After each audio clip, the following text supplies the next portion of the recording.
নমস্কার। শুভ বিবাহের আজকের পর্বের রিভিউ নিয়ে বাংলা সিরিয়াল সমাচার তোমাদের সামনে এসে গেছে। তো আজকের পর্বের রিভিউতে যেটা দেখা যাচ্ছে যে সবাই তো বিয়ের আনন্দে মেতে আছে।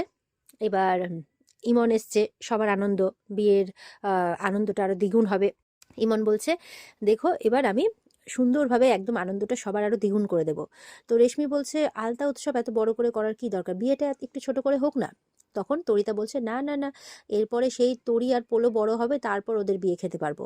মাঝে তো আর কোনো বিয়ে নেই, ওই জন্য তোমার বিয়েতে আমরা জমিয়ে মজা করব, তাই কোনো কিচ্ছু ছোট করে হবে না, অনেক ধুমধাম করে হবে, তাই বলছে। তখন ঠাম্মি এসে বলছে, হ্যাঁ আনন্দ করতে গিয়ে কিন্তু আবার নিয়ম কানুনের কোনো কিছু উলটপালট করে দিও না। তখন ইমন বলছে, চিন্তা করো না ঠাম্মি, সব কিছু ঠিক হয়ে যাবে। তখন সমুদ্র বলছে, আমি আর ইমন বৌদি মিলে সবটা সামলে নেব, কোনো চিন্তা নেই। তখন সুধা বলছে, হ্যাঁ আমি যখন তেজ বেকারি সামলাচ্ছিলাম তখন ইমনই তো আমার সুধা ম্যারেজ ব্যুরোটাকে সামলে রেখেছে, তাই আমি ওকে চোখ বন্ধ করে ভরসা করি। ইমন বলছে, আমি তোমার ভরসার পাত্রী হতে পেরেছি, এটাই আমার কাছে অনেক। তাছাড়া আমি তো তোমার কাছে ঋণী। তুমি যেভাবে সেদিন আমার বর যেদিন আমাকে অন্য লোকের কাছে বিক্রি করে দিচ্ছিল, তুমি যেভাবে আমাকে বাঁচিয়েছো না, আমি সত্যি সারা জীবন তোমার কাছে ঋণী থাকবো আর কৃতজ্ঞ থাকবো। তখন সুধা বলছে, একটা ঋণ তো তোমার কাছে আমাদেরও আছে। তো তখন আশুতোষ আসে। আশুতোষ এসে বলছে, তুমি না থাকলে তো আমরা সার্থককে সেদিন ধরতেই পারতাম না। হ্যাঁ, শাস্তি দেওয়ার ইয়েটা হয়তো ভুল ছিল। ইমন বলছে, কোনো ভুল ছিল না, একদম ঠিক ছিল। ও যাদের যাদের সাথে অন্যায় করেছে তাদেরকে জাস্টিস পাইয়ে দিতে হলে ওই ওই পানিশমেন্টটা একদম ঠিক ছিল। আর এই কথাটা ওই নকল তেজ শুনছে, শুনে তার হাত থেকে কাপ প্লেটটা পড়ে যায়। তখন তো সবাই তার দিকে দেখে অবাক হচ্ছে, কি ব্যাপার, কি হলো। তখন তেজ বলছে, তেজের মা বলছে, কি হলো তেজ। তখন তেজ বলছে, না মানে একটু আনমাইন্ডফুল হয়ে গেছিলাম তো, তাই জন্য। সুধা মনে মনে বলছে, তেজ তো কখনো এরকম অন্যমনস্ক হয় না। তো বলছে, তুমি তো এরকম অন্যমনস্ক হও না তেজ। তো বলছে যে, না মানে হঠাৎ করে সার্থকের কথাটা উঠলো, তো ওই উঠলো মানে বলেই মাথার মধ্যে ভাবনা এলো, বাদ দাও এখন এইসব ভুলভাল কথা বাদ দাও। এখন আমরা বিয়ে ছাড়া আর অন্য কোনো টপিক নিয়ে আলোচনা করব না। তখন রেশমিকে বলছে, বল রেশমি, কি গিফট নিবি, ডায়মন্ড নেকলেস, ইয়ারিং, কি গিফট নিবি। তখন ঠাম্মি বলছে, আচ্ছা এখন এসব কথা থাক, এখন বাকি জোগাড়জাটি নিয়ে আগে কথাবার্তা বলে নিই, তারপরে সবকিছু হবে। এই বলে সবাই যে যার মতো করে কাজে কিন্তু ব্যস্ত হয়ে যায়। আর এদিকে সুধা বলছে ঝিনুককে, শোন আমাদেরকে এই সুযোগেই কিন্তু বেরোতে হবে। ঝিনুক বলছে, এখন যদি আমাদেরকে খোঁজে। তখন ইমন বলছে, চিন্তা করো না, আমি এদিকে সবটা সামলে নেব। বলবো যে তোমরা ওয়্যার হাউসে গেছো এই বিয়েরই মণ্ডপ সজ্জা সব জিনিসপত্র আনতে। তখন ঝিনুক বলছে, ইমন তুমি। বলে, হ্যাঁ আমি সবটা জানি, সুধা আমাকে সবটা জানিয়েছে। তখন সুধা বলছে, ইমনকে আমি সবটা জানিয়েছি, এবার এই বিয়েতেই আমরা এই নকল তেজের পর্দা ফাঁস করব, তাই বলছে। দিয়ে তিনজন মিলে কিন্তু প্ল্যানিং করছে। আর ওদিক থেকে নকল তেজ আবার সবটা দেখছে, শুনছে। তেজ শুনতে পাচ্ছে না, বলছে দূর থেকে শোনাও যাচ্ছে না কি কথা বলছে ওরা। সুধা কিছু একটা প্ল্যান করছে বুঝতে পারছে, কিন্তু ওই প্ল্যানে কি ইমনও এখন যোগ দিয়েছে এমনটা ভাবছে। এদিকে দেখা যাচ্ছে তেজ সাইকেল নিয়ে কাজ করতে যাচ্ছে আর কি। আর ওদিকে চুমকি ফোন করে বলছে যে, একটু সবজি নিয়ে আসবি, বাড়িতে একটু সবজি নাই। বলে, আচ্ছা ঠিক আছে দেখছি। এই বলে পকেটে দেখে মাত্র 50 টাকা পড়ে আছে। তখন বলছে যে, এই মাসে তো মাইনেটাও এখনো পাইনি, আর আছে তো মাত্র 50 টাকা, কি করব এটা দিয়ে জানি না। আর তারপর চলে যাচ্ছে সাইকেল করে। আর ওদিকে সুধার কথা ভাবছে, এতগুলো দিন কেটে গেল, এখনো ম্যাডামের আমার সাথে দেখা করার সময় হলো না। হয়তো উনিও মেনে নিয়েছেন যে ওই তেজই ওনার আসল তেজ।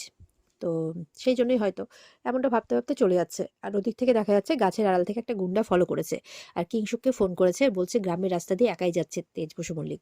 তখন বলছে যে, ঠিক আছে মেরে দাও, ওর নাম চিহ্ন একদম শেষ করে দাও, যাতে সুধার আসল তেজকে খোঁজার আগেই যাতে তেজের নামও নিশান পুরো মিটে যায়, তাই বলছে।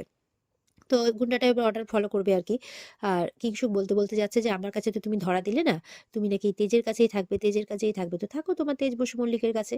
আমি থাকতে তুমি জানতেও পারবে না যে তোমার আসল তেজ কোথায় আছে, কে আছে, কিছু জানতে পারবে না, থাকো তুমি তোমার নকল তেজের কাছে, তাই বলছে। দেখা যাচ্ছে কিংশুক যেই গাড়ি থেকে নেমেছে অমনি মিডিয়া ঘিরে ধরেছে, যে পুলিশ তো আপনাকে হাফ বেলার জন্য আটকে রাখতে পারলো না, আপনি পয়সা পাওয়ারের জোরে তো বেরিয়ে গেলেন, তো এতদিন আপনি কোথায় ছিলেন, আপনি কি লুকিয়েছিলেন যাতে চুমকিকে অর্ধেক প্রপার্টির ভাগ না দিতে হয়, এইসব প্রশ্ন করছে। তখন কিংশুক বলছে, নো কমেন্টস বলে ওখান থেকে চলে যায়। এদিকে তো আলতা উৎসবে সমস্ত ডেকোরেশন রেডি, রেশমিকেও নিয়ে আনা হয়েছে। তো এবার খোঁজ করছে সুধা কোথায়, মানে ঠাম্মিরা বলছে ঝিনুককেও দেখতে পাচ্ছি না। তখন ইমন বলছে, আসলে ঠাম্মি ওরা একটু দেরি হবে আসতে, সন্ধ্যের মধ্যে চলে আসবে, ওই যে একটু ওয়্যার হাউসে গেছে তো সব ডেকোরেশনের জিনিস আনতে আর কি। তো জ্যোৎস্না বলছে, ওদেরকেই যেতে হলো, অন্য কাউকে পাঠাতে পারতো তো, তাই বলছে। তখন রেশমি বলছে, আমার আলতা উৎসবে কি দাদাভাইও থাকবে না। তখন বলছে যে, তেজ আবার কোথায়। আশুতোষ বলছে, একটু অফিসের কাজে গেছে, সেরেই চলে আসবে। তখন ঠাম্মিরা বলছে, আজকের দিনে ওকে অফিস যেতে হলো। আর ইমন ভাবছে যে, বোনের মানে আলতা উৎসব ছেড়ে অফিস যাওয়ার ছেলে তো তেজ নয়, তাহলে কোথায় গেল, তাহলে কি আমাদের প্ল্যানও শুনে ফেললো, তাহলে কি তেজ আর ঝিনুকের পেছন পেছন গেল, তাই বলছে। আর কখন বেরিয়ে গেছে সেটাও বুঝতে পারেনি ইমন। এদিকে সুধা পৌঁছে গেছে। সেই নদীর ধারে যেখান থেকে তেজকে উদ্ধার করেছিল চুমকি। তো পটলাই নিয়ে গেছে। এবার ওখানে একটা লোককে জিজ্ঞাসাবাদ করছে সুধা, যে এখানে কি কিছুদিন আগে কোনো লোককে পাওয়া গেছিল, ভেসে এসেছিল? তখন মনে করতে পারছে না। পটলা বলছে, আরে মনে করো গো, ওই যে বিজ্জুদা, বিজ্জু হিরো গো, তুমি বলছিলে না জল চাইছিল চুমকি দি, তুমি বললে গরম চা দিতে। তো তাও মনে করতে পারছে না। সুধা তখন ছবি দেখায়, বলছে এই যে এই দেখুন এই লোকটা, এরই খোঁজ করছিলাম। বলছে হ্যাঁ হ্যাঁ হ্যাঁ, মনে পড়েছে মনে পড়েছে। আরে এ তো মুখটা পুরো ফ্যাকাশে হয়ে গেছিল, ভেসে এসেছিল, কোনো জ্ঞান ছিল না। ওই মেয়েটা অনেক চেষ্টা করছিল জ্ঞান ফেরানোর। মাঝে যাও বা কয়েক সেকেন্ডের জন্য জ্ঞান ফিরলো, তখন মেয়েটি জিজ্ঞাসা করছিল যে কোথায় বাড়ি, কি নাম, কিন্তু কিচ্ছু বলতে পারছিল না। শুধু বলছিল আমার মনে নেই মনে নেই, কিচ্ছু মনে নেই, এই বলে আবার অজ্ঞান হয়ে গেছিল।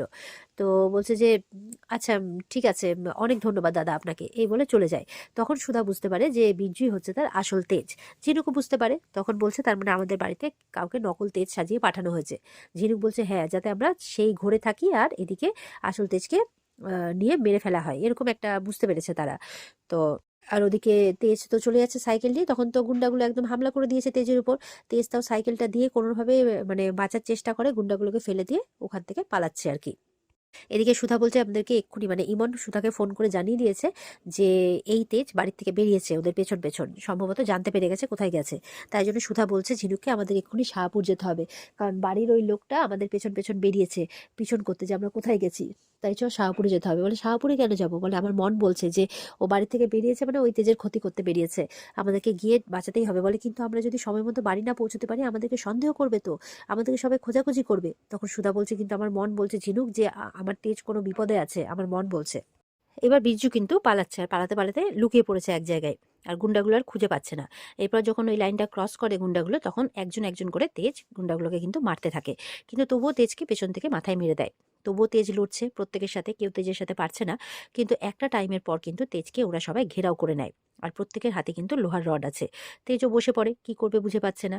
আর ওদিকে চুমকি কিন্তু খুঁজতে বেরিয়েছে তেজকে, যে এতটুকু রাস্তা, ও বলল বাজার নিয়ে আসবে, এতটুকু রাস্তা আসতে তো এত সময় লাগার কথা নয়। কিন্তু অনেকটা খুঁজতে খুঁজতে চলে এসেছে, কোথাও খুঁজে পাচ্ছে না। তারপরে দেখতে পাচ্ছ সাইকেল পড়ে আছে, আবার বাজারের ব্যাগও পড়ে আছে। ফলে সাইকেল পড়ে আছে, বাজারের ব্যাগ পড়ে আছে, তাহলে বিরজু কোথায় গেল? বুঝতে পেরে গেছে নিশ্চয়ই কোনো বিপদে আছে। তখন তখন কিন্তু আর মাথা কাজ করছে না, মানে চুমকির। ও কিন্তু এদিক ওদিক বিরজুকে বিরজু বিরজু করে ডেকে যাচ্ছে আর খুঁজে যাচ্ছে। ওদিকে দেখা যাচ্ছে সুধার বাড়িতে মানে সুধার ঝিনুক পৌঁছচ্ছে না, ওই জন্য ঠাম্মি খুব রাগারাগি করছে যে এখনো পর্যন্ত মেয়েগুলোর আসার পাত্তা নাই, আর ঝিনুককেও বগল দাবা করে নিয়ে বেরিয়ে গেল, একটা বিয়ে বাড়ির অনুষ্ঠান। তখন আশুতোষের মা বলছে আপনার বউয়ের না চাল চলন কোনো ঠিক নেই, বুঝতে পারলেন, এখনো ঠিক নেই। ওর কোনো পারমিশন নেওয়ারও প্রয়োজন বোধ করছে না, ওর মাথায় তো এখনো বিরজু বিরজু ঘুরছে না। তখন তো আশুতোষ বলছে মা সবসময় কি সারাক্ষণ এই বাজে কথা লাগিয়ে রেখেছো তুমি, হ্যাঁ? সমুদ্র বলছে আপনি আপনার কথা থামাবেন? তাছাড়া বৌদি তো ঝিনুককে নিয়ে গেছে আর ইমন বৌদিকে জানিয়ে গেছে, আপনি কেন এরকম উল্টোপাল্টা কথা বলছেন? তরিতাও বলছে এরকম বিয়ে একটা আনন্দ উৎসবে আপনি আপনার এই উল্টোপাল্টা কথা বলে একদম বিয়ের ইয়েকে নষ্ট করে দেবেন না। তখন রেশমি বলছে আচ্ছা সবাই চুপ করো, বৌদি চলে আসবে, চিন্তা করছো কেন? বৌদি একটা কাজেই তো বেরিয়েছে, আর আমি প্রথম বিয়েটা বৌদির হাতেই পরবো, প্রথম আলতা, তাই বলছে। তখন জ্যোৎস্না বলছে এই করে তো তিথিটাই পার হয়ে যাবে রেশমি, এরকম জেদ ধরলে তো হয় না, ওরা কখন আসবে না আসবে দেখে তো মনে হচ্ছে তিথিই পার হয়ে যাবে। আর জ্যোৎস্নাও বলছে যে ওর তো যেন এখন বাড়িতে মনই টেকে না, সুধার সুধার কথা বলছে। ইমন তো আশুতোষের মায়ের উপর খুব রেগে যাচ্ছে যে আপনি কেন এসব বাজে কথা বলছেন, একটা আনন্দ উৎসবে কেন সবার মনটাকে এরকম ভাবে স্পয়েল করে দিচ্ছেন, চুপ করুন, ওরা একটা কাজেই গেছে। ওর ঠাম্মি বলছে একটা ফোন করো সবাই, যে কোথায় গেছে দেখো। তখন ইমন বলছে আচ্ছা ঠিক আছে আমি ফোন করছি। যখন ফোন করতে যাবে তখন ঝিনুক আর সুধা চলে আসে, যে ফোন করতে হবে না, আমরা চলে এসেছি। তখন ঠাম্মি বলছে তা ছিলে কোথায় তোমরা? তোমরা নাকি সব ডেকোরেশনের জিনিসপত্র আনতে গেছো, তা কোথায়? তোমাদের হাতে তো কোনো জিনিসপত্র দেখতে পাচ্ছি না। এবার সুধা মনে মনে বলছে এবার কি বলি ঠাম্মিকে, বুঝে পাচ্ছে না, কারণ হাতে তো কোনো জিনিসপত্র আনেনি তারা। আর এখানেই কিন্তু আজকের পর্ব শেষ হয়ে যায়। তো এই ছিল আজকের পর্বের রিভিউ। ভালো লেগে থাকলে পর্বকে লাইক কমেন্ট করে জানাতে ভুলবে না, আর আমাদের সাথে জুড়তে চ্যানেলকে সাবস্ক্রাইব করতে ভুলবে না। দেখা হচ্ছে তোমাদের সাথে আগামীকালকে। সবাই খুব ভালো থাকবে। আজকের পর্বের বিস্তারিত দেখতে অবশ্যই স্টার জলসার পর্দায় চোখ রাখবে। টাটা।